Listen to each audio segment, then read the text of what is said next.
Well, today, ladies and gentlemen, in this video, I want to talk about and react to a breaking news story where 85 fake guitars were seized at customs at the Dulles Airport in Virginia. Let's get into it, man.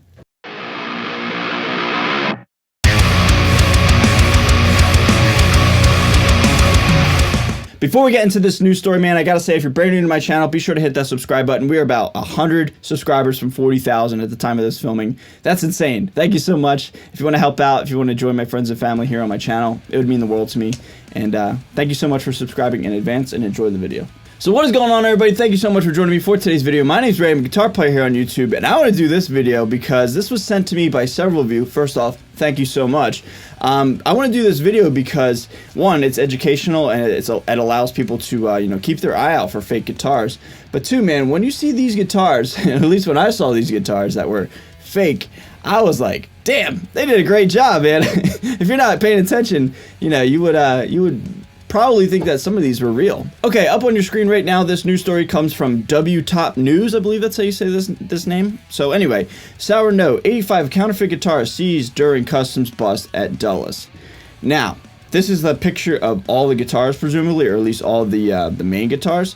Dude, look at all these guitars, man. Like, there are some serious gems in here and some serious guitars that, like I said, if you weren't paying attention, man, you may be like, you know, you might not realize that these are fake. I'm going to zoom in a little bit here. Now, this is, again, the overall shot. Majority of these guitars are Les Pauls, and that makes sense because Les Pauls, you know, are arguably the most desired guitar in the guitar community. But there's some serious guitars that are, like, really, like, how do I say this? Like, niche guitars. You know what I mean? Like, they're very oddly specific. One that really sticks out right here, for front and center, is this Slash signature guitar right here. I mean, this is what, like the Anaconda Burst, I think it's called. So that guitar, and presumably there's another one right here without any sort of pickups or electronics. Like, that guitar is like, the person who faked this, like, knows what they're doing. You know what I mean? Like, that's a very oddly specific guitar and a very, you know, detailed guitar to try to pass off as a fake. So I find that interesting. Let's just look here from, I guess, right to left. We have a Kramer 5150 faked guitar. And again, man, like, if you're not paying attention, you would think that's real. I am not, you know, the most knowledgeable on, like, Kramer guitars or Eddie Van Halen guitars, like the replicas or the production models and stuff. And I find it interesting. It's like, why would somebody fake that? Because that guitar is only worth, like, you know, but it's really, in the grand scheme of things, it's only worth like $1,000, give or take. So the fact that, like, somebody's trying to fake this one, it's like, you know, the attention to detail and the willingness to try to pass all these off as fake is really interesting, man. You know, another one here that I find pretty, you know, pretty cool, even though it's fake. It's like we have like a Peter Frampton looking one here. We got 3 creams and, you know, a Les Paul Custom. Now this one is kind of a giveaway because this looks like it's some sort of, like, you know, dark, some sort of rosewood and not like a dark ebony. And I don't know, something about this split diamond right here, something just doesn't look right. Then we got a white Les Paul Custom here, and again, that fretboard is kind of a giveaway in the sense it doesn't look like ebony. So I mean, like, those kind of look fake. There's a Les Paul Custom here, you know, the Silver Burst one. That's the one that obviously that I gravitated towards. That one's cool, man, but again, it's fake. And then the last one right here I want to talk about is, it appears that we have a Stevie Ray Vaughan signature guitar. But I don't know, this headstock, maybe it's just me, but that headstock looks kind of fat. It looks like a fat 70s headstock, whereas Stevie's was not that. So you know, that's something that I kind of visually took as, like, being fake. But anyway, man, you know, a lot of detail went into these fake guitars, a lot of specific and, like, oddly specific models to try to pass off as real. So again, man, like, just kudos to whoever made these, man. Like, you did a good job, I think. Now, I don't know what this is trying to pass off as. This looks like some sort of Martin. But, I mean, I don't know what's going on here, but it looks like there's, like, finished imperfections on the headstock. Yeah, I mean, that's obviously a dead giveaway. But, again, man, like, that's a beautiful-looking guitar. You know what I mean? Like, that thing's really beautiful. Gibson Modern fake. Usually you could tell that these guitars are fake with the headstock. I learned that from Trogley. He's really informative. Trogley's Guitar Show. I'm sure you guys know who that is.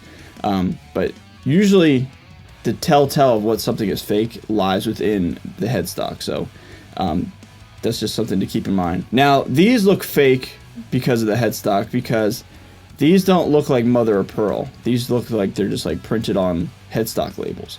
And again, that's just, you know, usually a way to tell that these are fake. Another thing too, again, these are all just first glances, first, you know, opinions, first impressions, but these nuts look really tall from this picture and really fat. They look like, you know, fake cheap Chinese or import nuts. So like that's just, again, just another way for me visually just being like, yeah, that doesn't look too right. Okay, here we go. Slash signature guitar.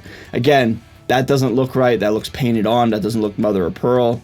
The nut looks okay here. But yeah, man, I mean, that's not a bad fake job, you know? Gibson's, Fenders, and other electric and acoustic guitars are among the stash of counterfeits confiscated at Dulles International Airport in Virginia recently. U.S. Customs and Border Protection found 85 counterfeit guitars coming in from China on March 31st, but it took a few months for investigators to determine that the guitars violate guitar manufacturers' trademark protections. Some are signed with fake autographs of Angus Young of AC/DC and Gibson pioneer Les Paul. The guitar, supposedly autographed by Guns N' Roses, Slash, would have been appraised at $8,000 if authentic, according to Customs' new release. The instruments had destinations in 31 states, with 10 going to California, 4 to Virginia, 3 each to Pennsylvania and New Jersey, and 2 to West Virginia. And these have been sitting in the United States for a long time. It just took a lot of time to determine that these were fake.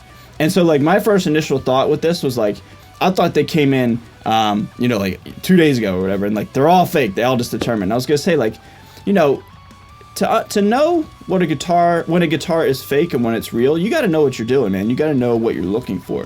But it's funny, like I wonder if there's like designated guitar nerds in Customs that check for authenticity with a guitar. You know what I mean? Like, you got to know what you're looking for, man, because anybody on the street, you know, or any normal folk that's not a not a guitar player, really doesn't know what they're looking for. But people like us, nerds like us, who know, like, kind of like what we need to look for, what is passable, what's real, what's fake, etc.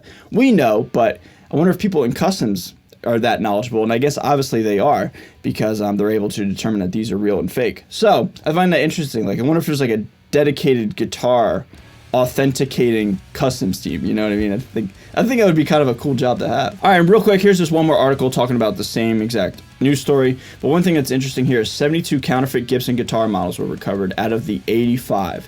So if you're in the market for a Les Paul, you got to be really careful, man, because, you know, the Les Paul, I think, will forever be like the most desired guitar, at least in, you know, for the next couple of years, right? Some fake manufacturers know that, and they really will just, you know, make as many fake Les Pauls as possible, because they know that if they can make them well enough and pass them off as real, you know, they can make a huge killing, a huge profit off of that. So you got to be careful, man. You know, I'm a huge Les Paul fan, and I have been my entire life.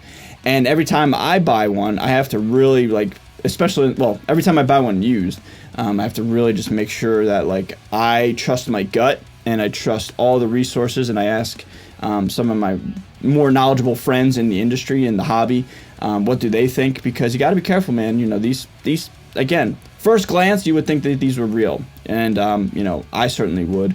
Now, granted, if you had it in your hand, you could see the imperfections, and you could see the quality control, and you could see, like, there's little things inside of a Les Paul that make it a real Les Paul. The main one, I'll say this and I'll wrap it up, is the fretboard nibs on the binding of the fretboard. Fake guitar manufacturers don't do that. So all real guitars, all real Gibsons do that. And unless this had a fret job or refret, you know, that's usually a giveaway. Okay? Everybody, I just wanted to do this video because, one, it's fun, it's a crazy news story, but two, I want to educate and share a little bit of knowledge that I have and that I've acquired over the years of being in this industry, in this hobby, just so maybe if you're in the market for a used Les Paul or whatever, you know, you have something to look out for and something to keep an eye out, because there are a lot of fakes out there. Okay, so I just want to try to help out a little bit. All right, so everybody, that's gonna do it for this video. If you're brand new to my channel, subscribe. I love you guys so much. Huge shout out to all my patrons and everybody who supports me. Stay safe, stay healthy, stay metal. See you guys next time. Later.